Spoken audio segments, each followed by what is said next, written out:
Oh, you guys already know. It's about to be a doozy.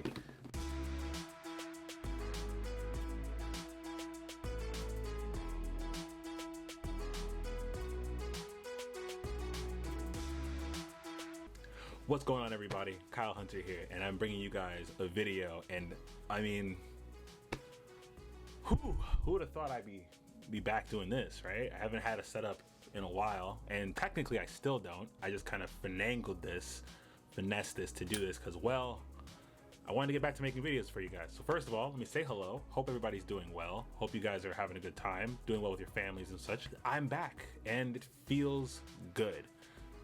For those of you guys that don't know me, my name is Kyle. I make YouTube videos here. I talk about, being creative. I recently got a camera, so I've been kind of talking a little bit about photography, video stuff I kind of want to go into. But just in general, I'm a person about being a creative and creative artistry, and I like talking a lot about that stuff. I'm also a bit of a gamer. So, I don't know, take with that as you will. Anyways, what I want to talk about today is, in fact, my first camera, and the camera that I'm actually shooting on here right now, which is the Canon EOS R6. Now, I've had this camera for about a month. It has been a fantastic time using it. So right out the gate, just to get all the specs stuff out of the gate here, it's 20 megapixels, it shoots 4K 60, 4K 24, 4K 30. You also get those same frame rates in 1080p with the addition of 120. It's fantastic, good hybrid camera. For me, it does what I need it to do. It's been working fantastically for my workflow. I've been shooting photos with it. This is my first time shooting like a talking head segment on video with it. I haven't had a chance to shoot a whole lot of B-roll and stuff with it just yet.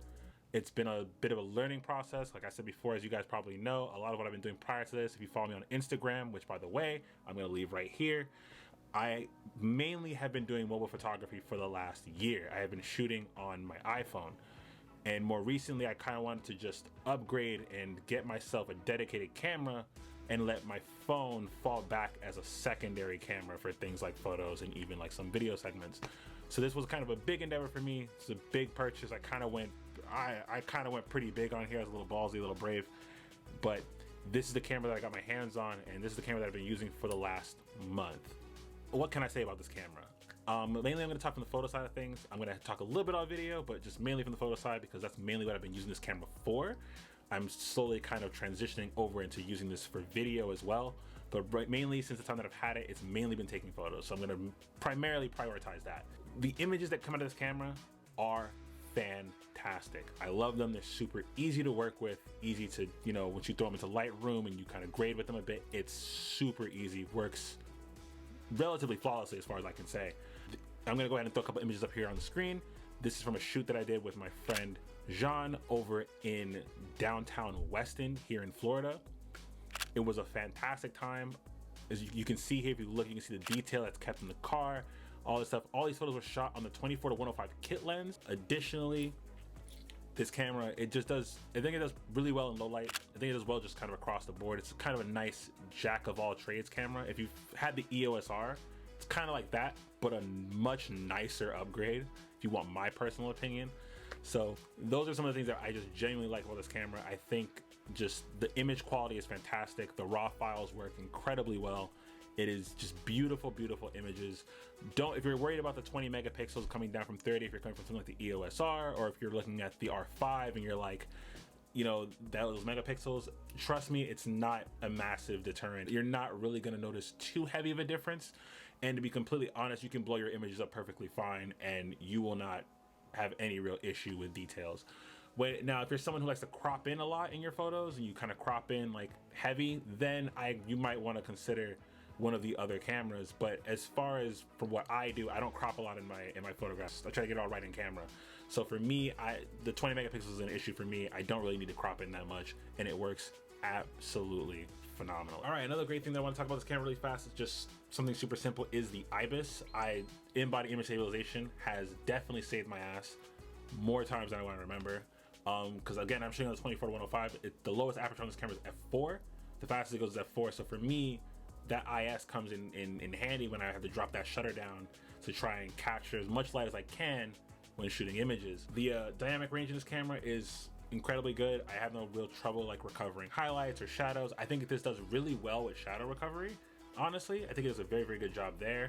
Highlights, arguably just as well, probably a little bit less. I'm not 100%. Like I said, this is all very new for me, so bear with me, please. I apologize. But yeah, that's kind of where I've been at with that.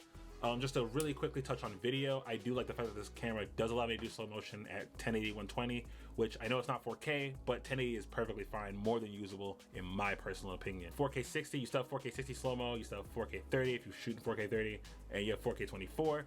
So all that is really good, and best of all, there's no crop. That's probably the biggest thing for me, is just no crop in there. I can shoot it all, no crop, all available to me.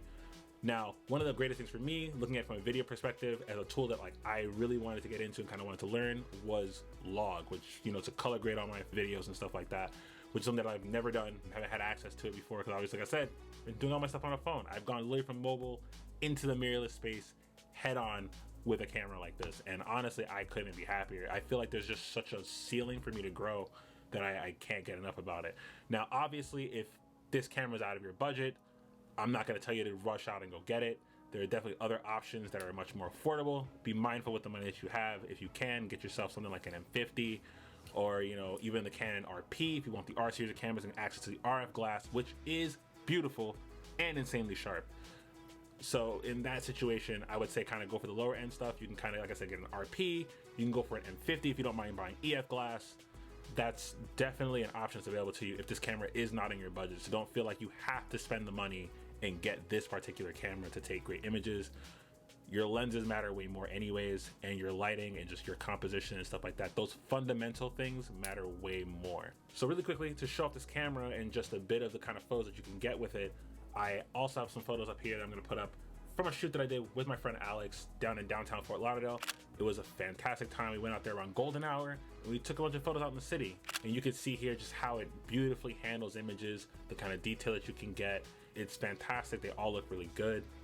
I think it captures just incredibly well. And that autofocus is absolutely incredible. Dual pixel AF2 is fantastic. I rarely miss focus, and if I do, it's more often than not me and not the camera. So really quickly, because not all sunshine and rainbows, there are a couple of things about this camera that I don't particularly love. They're kind of minute overall, but there's just a couple little things that I don't like. Overheating, that's kind of the elephant in the room. I'm just gonna get it out of the way now. Yes, this camera does overheat.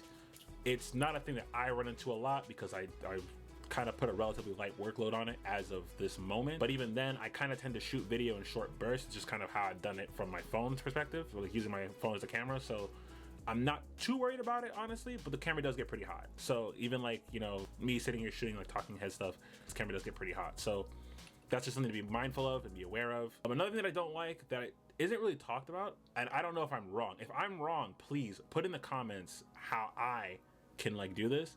But I don't believe there's a way for me to set video into one of the custom modes.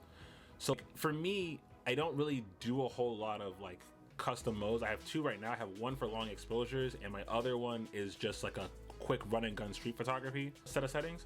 But I really wanted to have something for video. Like I want to be able to just swap over and instantly be in 120p and be able to capture slow motion, but there's no way for me to do that. I always have to still go back in the camera and set those settings through the menu. So there's no way for me to just quickly swap over and be in that. But if there's a way to do it and I don't know about it, please put in the comments below, because that would be fantastic. But yeah, that's probably one of the only things that I probably just kind of don't like. All right, so just a couple of little things to know about the camera. That's pretty simple.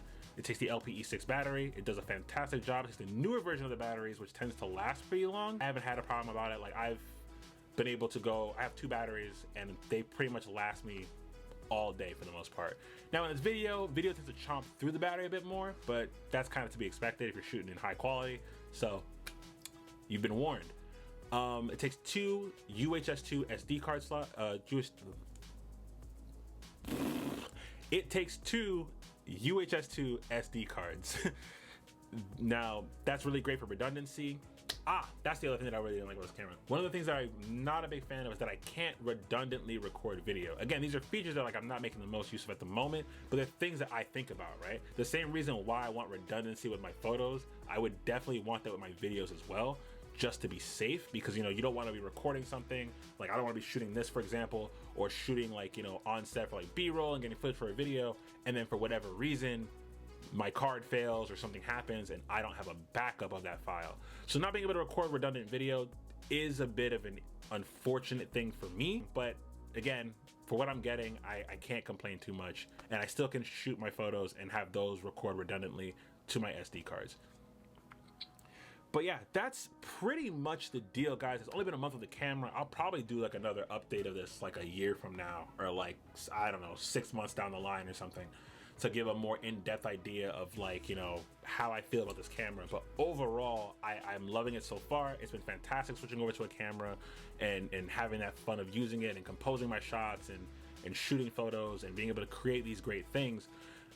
Again, if you guys want to follow me, the best place for you to do that is on my Instagram. Again, that link is down in the description below, as well as all of my other socials. I'm on Instagram the most. I'm posting there constantly to like stories and just generally posting, occasionally to reels, stuff like that. So if you really want to keep up with me, that's probably the best place for you to do it. Other than that, that's pretty much gonna wrap it up for this video. I don't want to take up too much of your time. I genuinely appreciate you guys. It feels really good to be back. I'm hoping this angle works for the foreseeable future until I can get back into a place.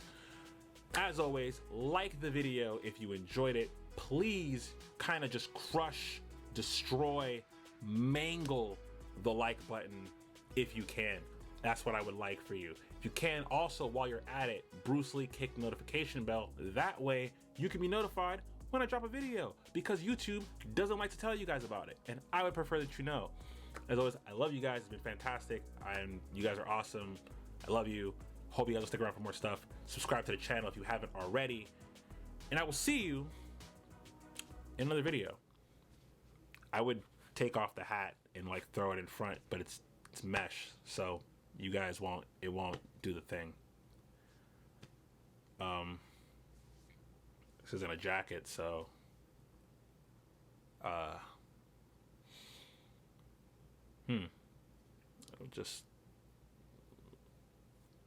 we'll do this later, guys.